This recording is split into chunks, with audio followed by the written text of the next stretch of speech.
도망친다는 말이 있습니다. 도망친다는 말은 무언가로부터 쫓기거나 달아나는 것을 의미하는 것이기도 하죠. 도망쳐야 될 순간이 분명히 있습니다. 산에 등산 가셨다가 멧돼지를 만나시면 무조건 도망치셔야 됩니다. 거기서 맞서서 내가 한번 네가 세나 내가 세나 한번 해보겠다라고 하시면 절대로 안 됩니다. 그냥 피하셔야 되죠. 하지만 그런가 하면 도망치고 싶다라는 마음이 드는 순간들이 있습니다. 살아가다 보면 번아웃이 올 수 있잖아요. 그런가 하면 스트레스 때문에 어떤 위기에서 정말 도망치고 싶다 이런 생각이 들 때가 분명히 있습니다. 우선은 그런 마음이 드는 거에 대해서 조금 더 당황할 필요는 없습니다. 부끄러운 게 아니에요. 너무 자연스러운 마음입니다. 번아웃도 열심히 살지 않은 사람은 번아웃이 오지 않습니다. 열심히 살았기 때문에 죄가 되는 거예요. 그러니까 내가 그동안 열심히 살았구나 생각하고 다시 여기를 잘 이겨내자 이렇게 생각하시면 되는 겁니다. 그리고 도망치고 싶은 마음이 왜 없겠습니까? 어려운 일을 만나면 다 도망가고 싶죠. 그럴 때 어떻게 하면 좋을까? 특별히 하나님 백성으로 살면서 그런 마음이 들 때 어떻게 하면 좋을까? 여기 도망치고 싶은 사람이 한 명이 있습니다. 다윗이 골리앗을 이겼을 때에 사울은 다윗을 너무너무 좋아하기 시작합니다.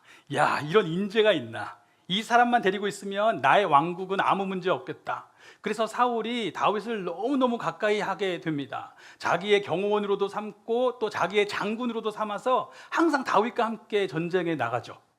그런데 어느 순간부터인가 다윗이 경계되기 시작합니다.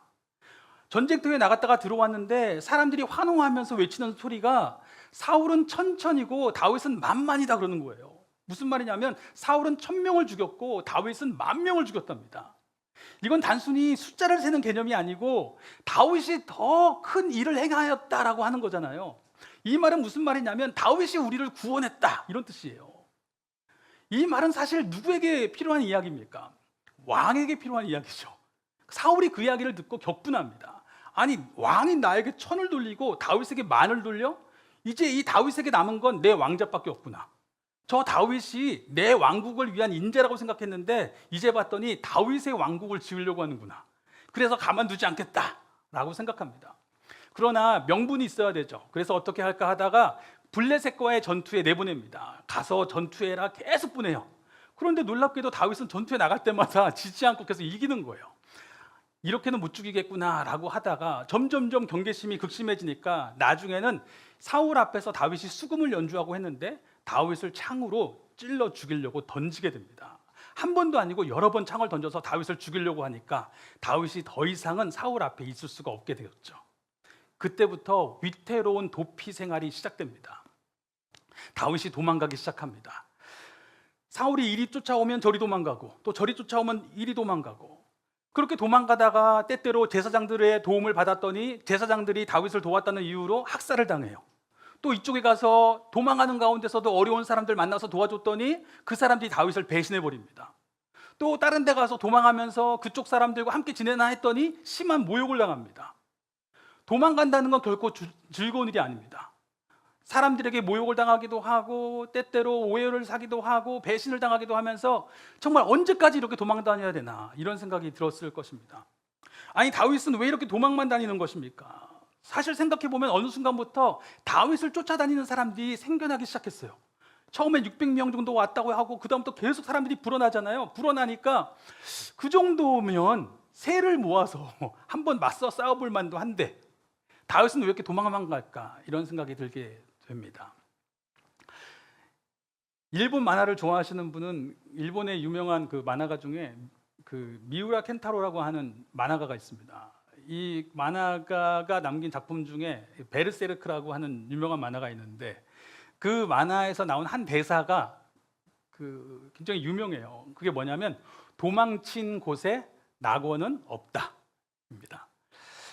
이게 어떤 맥락이냐면 그 만화에 어떤 소녀가 있어요. 그런데 그 소녀의 삶이 굉장히 가혹하고 막 비참합니다. 그래서 내가 이렇게 못 살겠다 도망을 막 쳐요.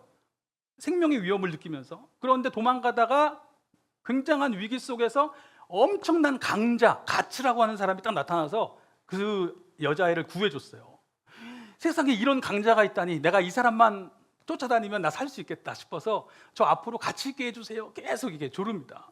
그런데 이 가치랑 같이 있다 보니까 어떤 거를 알게 되냐면 이 강자도 밤마다 그를 죽이려고 하는 괴물들과 싸워야 돼요. 그것도 하루가 아니고 매일 밤마다 그 싸움을 싸워서 이겨야만 그 다음을 살아요. 그러니까 자기가 보기에는 너무 강자라서 문제가 없을 것 같았는데 매일 밤마다 죽을 고생해서 싸우는 거예요. 그래서 하루를 살고 또 하루를 살고 하는 거예요.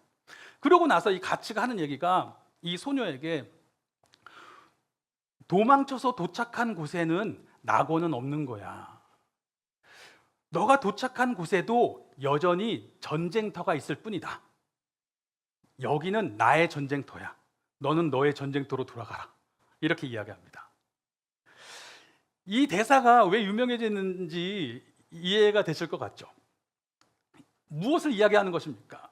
우리 모든 사람들은 다 자기 나름의 전쟁터를 가지고 살아간다는 이야기예요. 아무리 강인해 보이는 사람도 그 사람 나름의 전쟁터가 있습니다. 어떤 사람은 보면 문제 없이 잘 살 것 같아요. 그런데 그렇지 않습니다. 그 용인에 가니까 이 레이싱 경기장이 있어요. 와, 레이싱 하는 사람 얼마나 멋있어요. 너무 멋있어서 야, 저렇게 하는 건 되게 쉽겠다. 운전만 잘하면 되니까. 그런데 제가 어떻게 하다 보니까 그 다큐멘터리에서 레이싱 선수들 하는 거 봤는데 야, 체력 훈련이 장난이 아니에요. 그 레이싱 최고 레벨을 오르기 위해서는 생명을 걸고 싸워야 되고 그 가속력 속에서 몸이 흐트러지지 않으면서 계속해서 가야 되잖아요. 그러기 위해서 운동을 하는데 이 어느 정도 경제에 이른 사람들은 어떻게 운동하는지 아십니까? 호두 있잖아요. 호두를 여기다 놓고 탁 하면 호두가 깨져요. 그 정도로 목 운동을 해요. 이 목 근육이 장난이 아닌 거예요. 흔들리지 않게 하려고. 정말 쉽지 않은 거예요. 그런가 하면 전투기 파일럿들도 얼마나 멋져 보입니까? 그런데 초음속으로 달려가게 되면 초음속이 아니라 음속으로 가죠, 이제 전투기들은. 그런데 그렇게 가려고 하면 이 몸에 쏟아지는 이 압력이 최고 속도에서는 코끼리 한 마리가 올라타는 느낌이래요. 숨이 안 쉬어지는 거예요. 그리고 완전히 의식을 잃어버립니다. 그러니까 가끔 가다가 전투기 조종사가 운전하다가 의식을 잃고 추락하는 경우들이 생기는 거예요. 그러니까 거기에서 견뎌내려고 얼마나 극심한 이 훈련을 받는지 모릅니다. 그러니까 어떤 사람이든지 간에 아무 문제 없을 것 같아도 그 사람은 그 사람 나름대로의 치열한 싸움을 하는 겁니다. 그래서 유명한 대사가 있잖아요. 인생은 멀리서 보면 뭐예요? 희극이고 가까이서 보면 비극이에요. 다른 사람의 인생은 다 쉬워 보여요. 다른 사람은 다 쉽게 사는 것 같습니다. 그런데 가까이 가서 보면 사연 없는 인생은 아무도 없어요. 다 자기 나름대로 힘든 싸움을 싸우고 있습니다. 저를 보시면서 저 목사는 참 좋겠다, 문제 없겠다 생각하실지 모르지만 저는 저대로 싸움을 싸우고 있어요. 그런가 하면 저는 반대로 제가 가끔 가다가 너무 힘들다라고 생각이 들 때면 어떻게 생각하냐면 야, 다른 일을 한다고 안 힘들겠나? 우리 성도분들은 그 자리에서 또 죽을 고생하시면서 싸우실 텐데, 죽을 각오 하시면서 사실 텐데, 결국 하나님이 나에게 주신 이 자리에서 내 싸움을 싸워야지. 이렇게 살아가는 것입니다. 모든 사람에게는 나름의 전쟁터가 있는 거예요. 그리고 그 싸움은 오늘 피한다라고 해서 결코 해결되지 않습니다. 그래서 해밍웨이 같은 사람은 이렇게 얘기했죠. 오늘 여기서 도망치더라도 내 자신으로부터는 도망할 수 없을 것이다. 무슨 말이에요? 결국은 내 자신과 싸움을 싸워야 된다는 겁니다. 제가 얼마 전에 집에 있는데 어디에 딱 앉았는데 갑자기 찌린내가 나는 거예요. 그래서 제가 그랬죠. 누가 오줌 쌌어? 근데 아무도 대답을 안 해서 제가 다른 데로 자리를 옮겼는데 거기도 찌린내가 나는 거예요. 그래서 이상하다 싶어서 또 다른 데로 옮겼는데 거기도 찌린내가 나는 거예요. 우리 집에 왜 이렇게 찌린내가 많이 나? 가만히 봤더니 제 옷에서 냄새가 나는 거예요. 경멸의 눈빛으로 쳐다보지 마세요. 열심히 살아서 땀을 흘려서 그런 겁니다. 아, 결국 내 문제구나. 내 자신과의 싸움을 싸우지 않고서는 해결되지 않는 순간이 분명히 있는 것입니다. 오해하지 말 것은 이 이야기가 무조건 지금 있는 곳에 머물러라 이런 의미는 아닙니다. 회사에서 퇴사하려고 그러면 도망친 곳에 낙원은 없어, 여기서 싸워, 이렇게 이야기할 수도 있죠. 그러나 그런 의미가 될 수도 있겠지만 반대의 경우가 될 수도 있습니다. 때때로는 나가서 무언가를 하는 게 정말 치열한 싸움일 수 있는데 그 싸움이 어려워서 여기에 안주하려고 있을 수도 있는 거잖아요. 중요한 것은 이게 도망인지 아닌지를 알려면 내가 도망치고 싶을 때 어떻게 해야 됩니까? 내가 정말 도망치고 싶은 마음이 들 때 내가 정말 물어야 될 물음은 어디가 나의 전쟁터인가? 결국 내가 어디를 가든지 내가 반드시 극복해야 될 전쟁이 있어요. 내가 반드시 살아가면서 이루어내야 될 나의 전장이 분명히 있습니다. 나의 전장은 무엇인가? 내가 치러야 될 전쟁터는 어디인가? 이것을 물어야만 하는 것입니다. 그리고 중요한 것은 그 싸움을 싸우지 않고서는 절대 낙오는 없습니다. 오래된 영화인데 브레이브 하트라고 영국의 스코틀랜드 사람들이 그쪽에서 독립을 위해서 잉글랜드 사람들과 싸웁니다. 그런데 대부분의 군사들이 다 농부들이에요. 무기도 변변치 않습니다. 잉글랜드의 정규군이 앞에 오는 걸 보고 나니까 막 겁에 질려가지고 도망가기 시작합니다. 그러자 그들의 리더인 이제 멜 깁슨이라는 배우가 나와서 이제 이야기하는 거예요. 어디 가는가? 그랬더니 우린 살고 싶다. 우리가 왜 죽어야 되는가? 그래, 가라. 너희도 살고 싶을 것이다. 그리고 오늘 살 것이다. 그러나 너희가 나중에 죽을 순간이 올 것이고 너희가 죽는 순간에 당신들은 분명히 오늘의 도망을 후회하게 될 것이다. 당신과 같이 평생을 굴욕과 모욕 속에서 노예로 살아가게 될 당신들의 자식들을 바라보면서 수치 속에 살아가게 될 당신의 아내를 바라보면서 그렇게 살아왔던 당신의 평생을 돌아보면서 당신은 그래도 싸울 수 있었던 오늘의 이 한 번의 기회, 스코틀랜드 사람들이 함께 모여서 그래도 한 번 싸워볼 수 있었던 이 순간을 도망갔던 것을 당신은 후회하면 죽게 될 것이다. 이렇게 이야기를 해요. 결국 자신의 싸움을 싸우지 않고서는 낙오는 없는 것입니다. 다윗은 왜 도망만 칩니까? 다윗은 왜 싸우지 않는 겁니까? 다윗은 싸워야죠. 그런데 다윗이 정말 도망치는 것인지를 바르게 물으려면 우리는 질문을 바꿔야 돼요. 다윗의 전쟁은 무엇인가? 다윗이 반드시 싸워야만 했던, 직면해야만 했던, 끝내 이겨야만 했던 그의 전쟁터는 어디인가? 다윗의 도망의 그 여정을 보면 이상하게 이해되지 않는 기이한 행보가 있습니다. 그게 뭐냐면 다윗이 사울에게 쫓기고 있잖아요. 언제든지 사울에게 죽임을 당할 수 있는 순간인데 그러면 지금 제일 그에게 필요한 건 뭐냐면 사울이란 존재가 없어지는 거예요. 그러면 도망가지 않아도 돼요. 그런데 사울을 죽일 수 있는 기회가 옵니다. 다윗과 부하들이 동굴에 숨었는데 사울이 거기를 들어오는 거예요. 들어와서 잠이 들었는지 다윗의 부하들이 다윗님, 하나님이 우리에게 기회를 주셨습니다. 당장 저 사람을 죽입시다. 이렇게 이야기하죠. 그런데 다윗이 하는 얘기가 아니야, 죽이면 안 돼.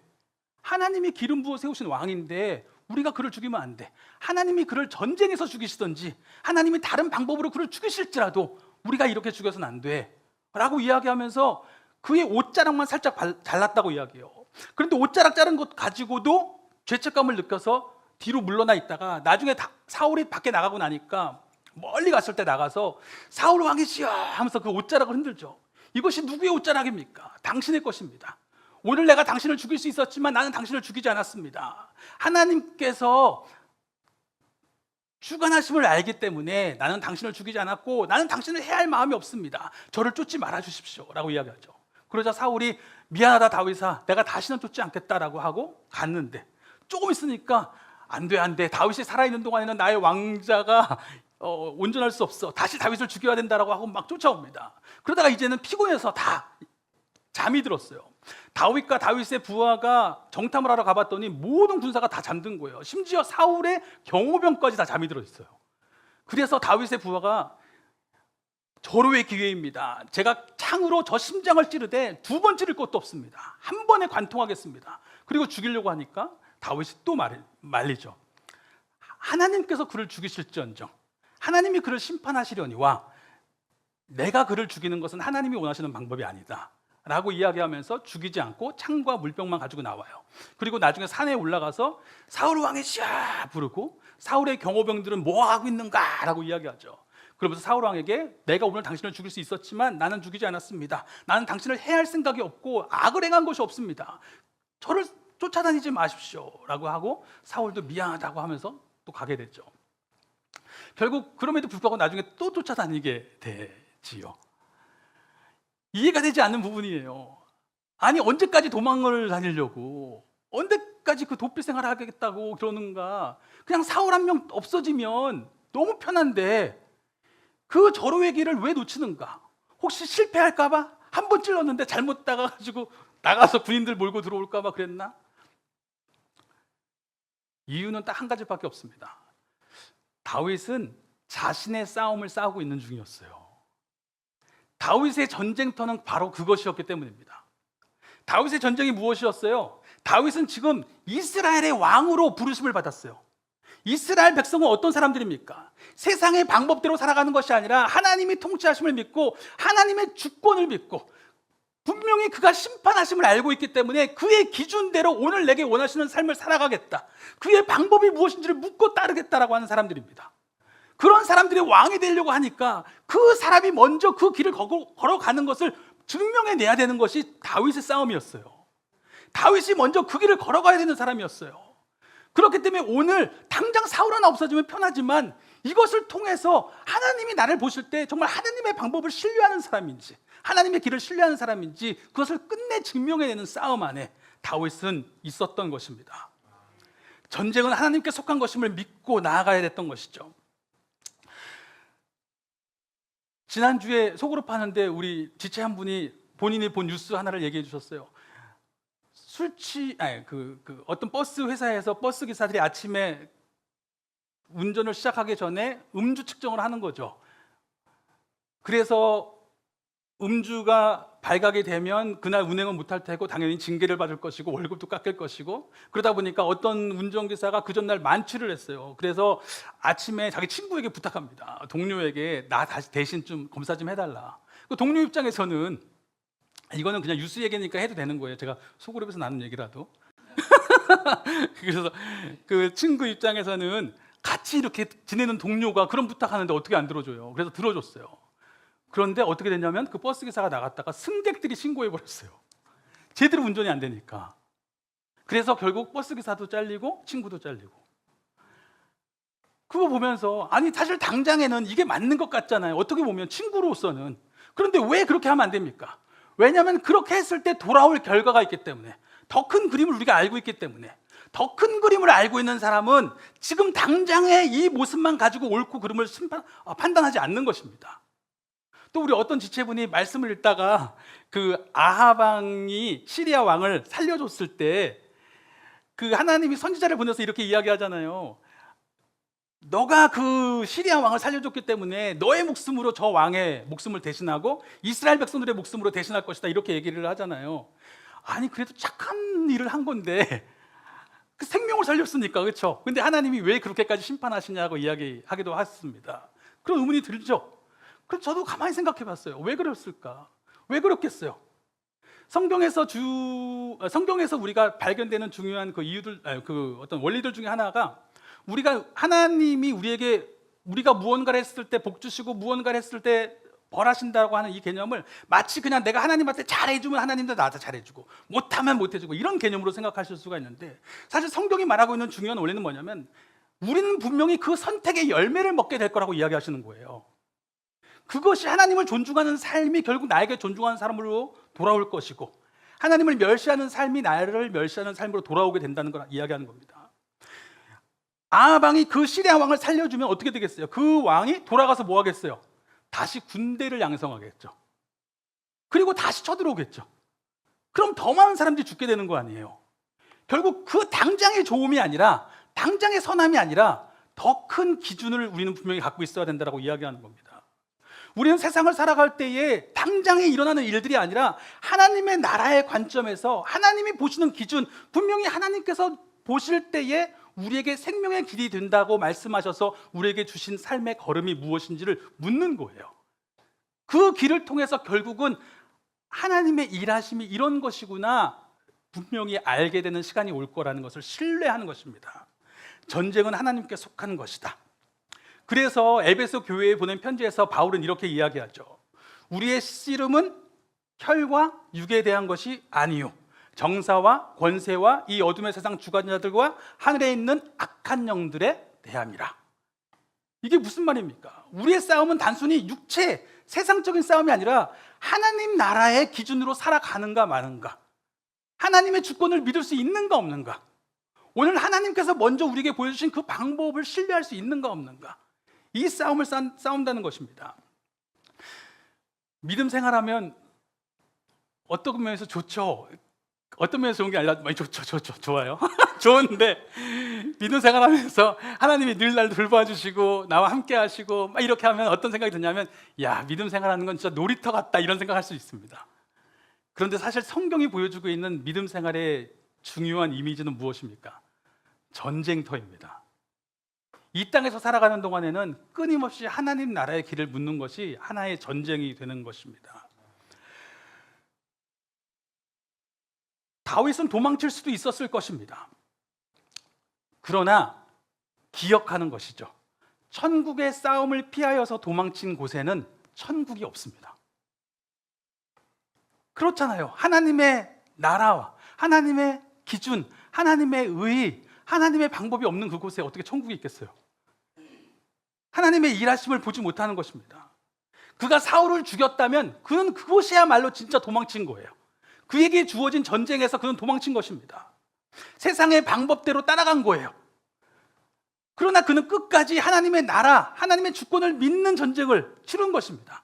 하나님의 의, 하나님이 선하게 보시는 것이 무엇인지를 다시 한번 보면서 그 선택으로 그가 누구인지를 보여준 것입니다. 내가 누구인지를 보여주는 것은 내가 얼마나 많은 것을 알고 있는가, 내가 얼마나 오랫동안 경험했는가, 나의 직책이 무엇인가, 이것이 아닙니다. 내가 어떤 사람인지는 내가 오늘 어떻게 선택하느냐가 보여주는 거예요. 결국 그게 전부예요. 나의 선택이 나를 정확하게 보여줍니다. 사실 이 이야기 속에서 진짜 도망친 사람은 따로 한 명이 있는 거죠. 바로 사울이죠. 사울은 위기를 만났을 때마다 결국 세상의 방법을 선택합니다. 하나님이 분명히 기다리라고 하셨는데도 불구하고 사람들이 떠나갈까 봐 겁이 나니까 그냥 해서는 안 될 행동을 하는 거예요. 하나님이 가서 아무것도 갖고 오지 말라고 했는데도 불구하고 사람들을 만족시켜야 되니까 그냥 다 취하는 거예요. 결국 자신에게 주어진 싸움, 천국의 싸움에서 도망치고 있는 것입니다. 당장은 도망치지 않는 것처럼 보일지 몰라도, 당장은 이기고 있는 것처럼 보일지 몰라도 그는 도망치고 있었던 것입니다. 천국의 싸움이 있는 곳에만 천국이 있습니다. 천국의 싸움에서 도망친 곳에는 천국이 없습니다. 그래서 사울은 결국 천국의 영광을 누리지 못하게 되는 것이죠. 찬송가에 보면 내 주는 강한 성이요가 있잖아요. 2절에 보면 내 힘만 의지할 때는 패할 수밖에 없도다. 힘 있는 장수 나와서 날 대신하여 싸우네. 이 장수 누군가? 주 예수 그리스도 만군의 주로다. 당할 자 누구랴? 반드시 이기리로다. 아멘. 예수님이 싸우고 계신다고 고백합니다. 예수님이 우리 앞에서 싸우고 계세요. 무슨 싸움을 싸우십니까? 천국의 싸움을 싸우십니다. 예수님이 고난받으실 때에, 예수님이 십자가의 길을 걸어가실 때에 그의 제자들이 왜 도망치냐고 했습니다. 왜 도망가십니까? 왜 맞서 싸우지 않습니까? 왜 꼭 그렇게 가셔야만 하겠습니까? 라고 이야기했어요. 그러나 예수님은 도망친 게 아니었어요. 예수님은 가장 치열한 전쟁터로 나아간 것이었습니다. 이 잔을 내게서 옮겨달라고 고백하시면서 그러나 아버지가 원하는 그곳에 내가 있겠다라고 끝까지 자신의 싸움터로 나아가신 것입니다. 그리고 우리 역시도 그 싸움터로 부르시는 겁니다. 예수 그리스도의 생명으로 예수의 길을 걸어가라고 우리를 초대하십니다. 우리가 오늘 죄의 자리를 피하여 도망갈 수 있습니다. 친구들은 너 왜 도망가? 라고 이야기할지도 모릅니다. 그러나 그것은 도망이 아닙니다. 우리는 싸우고 있는 것입니다. 수월하고 이익되더라도 불의한 일을 포기하는 것은 제가 심약해서가 아닙니다. 천국의 싸움을 싸우는 것입니다. 어려운 일을 만났을 때에 주님을 신뢰하기 때문에 내 몫의 연단으로 받아들이면서 살아가는 것은 내가 그저 순응하고 무력하게 살아가겠다고 하는 것이 아니라 내 몫의 연단을 받아들이겠다고 하는 치열한 싸움입니다. 내 한계를 넘어서 일하심을 믿기 때문에 오늘 내 능력 아니라 다만 있을 곳에 서서 부끄럽고 연약하지만 해야 될 일을 하고 있는 그 모습 자체가 우리에겐 싸움입니다. 먼저 받은 사랑을 기억하기 때문에 끝내 용납하겠다고, 끝내 사랑을 선택하는 것은 내가 진 것이 아니고 선한 싸움을 싸우고 있는 것입니다. 도망친 곳에는 천국이 없기 때문입니다. 기억하기 원합니다. 천국의 싸움이 있는 그곳에 천국이 있습니다. 아멘. 우리 같이 묵상하겠습니다. 우리 시간 같이 한번 기도 묵상으로 하실 때에 주님, 도망친 곳에 천국이 없다고 고백합니다. 오늘 예수 그리스도의 생명으로 예수님께서 먼저 걸어가신 천국의 싸움으로 우리를 부르십니다. 이 땅에서 하나님 나라의 기준과 하나님 나라의 방법으로 살아가게 되는 모든 삶의 순간들 속에서 내가 도망치고 있는 것은 아닙니까? 그냥 세상의 방법으로 도망치고 있는 것은 아닙니까? 주님, 오늘 천국의 싸움으로 나에게 주어진 이 싸움을 끝내 싸워 이기게 하여 주시옵소서. 같이 한번 묵상하며 나갑니다. 주님, 주시옵소서.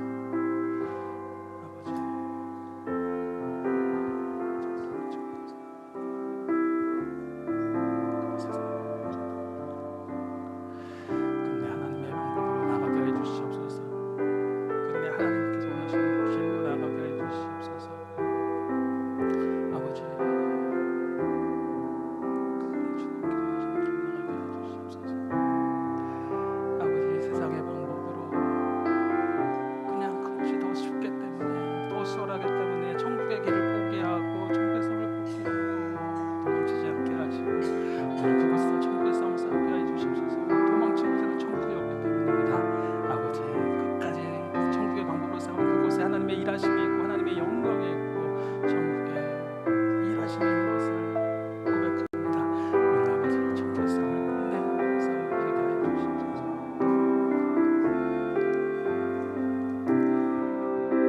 찬양합니다. 나의 평생에 가장 복된 일은 내가 예수님을 만난 것이라. 나의 평생에 가장 잘한 일은 내가 예수님을 주로 섬긴 것이라. 이 세상 살 동안